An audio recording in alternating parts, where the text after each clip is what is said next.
దేశంలో కులగణన ప్రక్రియపై దేశ అత్యున్నత న్యాయస్థానం సుప్రీంకోర్టు చారిత్రాత్మక తీర్పును వెలువరించింది. జనగణనలో భాగంగా కులాల లెక్కింపునకు చేపట్టడానికి లైన్ క్లియర్ చేసింది.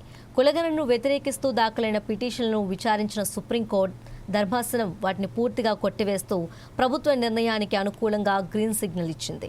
ఈ సందర్భంగా జస్టిస్ సూర్యకాంత్ నేతృత్వంలోని ధర్మాసనం కీలక వ్యాఖ్యలు చేసింది.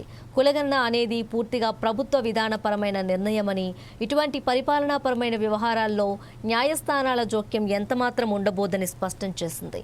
సమాజంలో వెనుకబడిన జనాభా వివరాలు, వారి సామాజిక స్థితిగతులు ఖచ్చితంగా తెలిసినప్పుడు మాత్రమే నిజమైన అభివృద్ధి సాధ్యమవుతుందని ధర్మాసనం అభిప్రాయపడింది.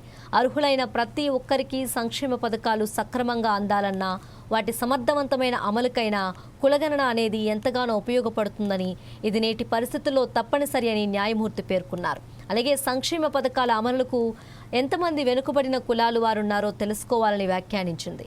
సుప్రీంకోర్టు ఇచ్చిన ఈ కీలక తీర్పుతో దేశవ్యాప్తంగా కులగణన ప్రక్రియను ముందుకు తీసుకెళ్లేందుకు ప్రభుత్వాలకు ఉన్న చట్టపరమైన అడ్డంకుల్ని తొలగిపోయినట్లయింది.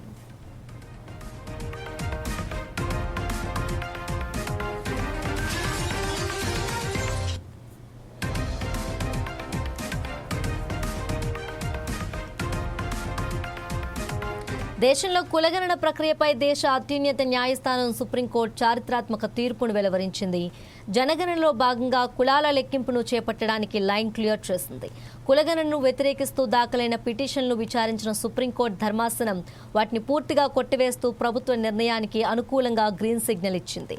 ఈ సందర్భంగా జస్టిస్ సూర్యకాంత్ నేతృత్వంలోని ధర్మాసనం కీలక వ్యాఖ్యలు చేసింది. కులగణన అనేది పూర్తిగా ప్రభుత్వ విధానపరమైన నిర్ణయమని, ఇటువంటి పరిపాలనాపరమైన వ్యవహారాల్లో న్యాయస్థానాల జోక్యం ఎంతమాత్రం ఉండబోదని స్పష్టం చేసింది.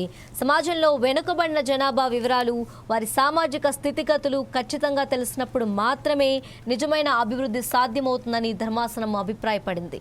అర్హులైన ప్రతి ఒక్కరికి సంక్షేమ పథకాలు సక్రమంగా అందాలన్నా, వాటి సమర్థవంతమైన అమలుకైనా కులగణన అనేది ఎంతగానో ఉపయోగపడుతుందని, ఇది నేటి పరిస్థితుల్లో తప్పనిసరి అని న్యాయమూర్తి పేర్కొన్నారు.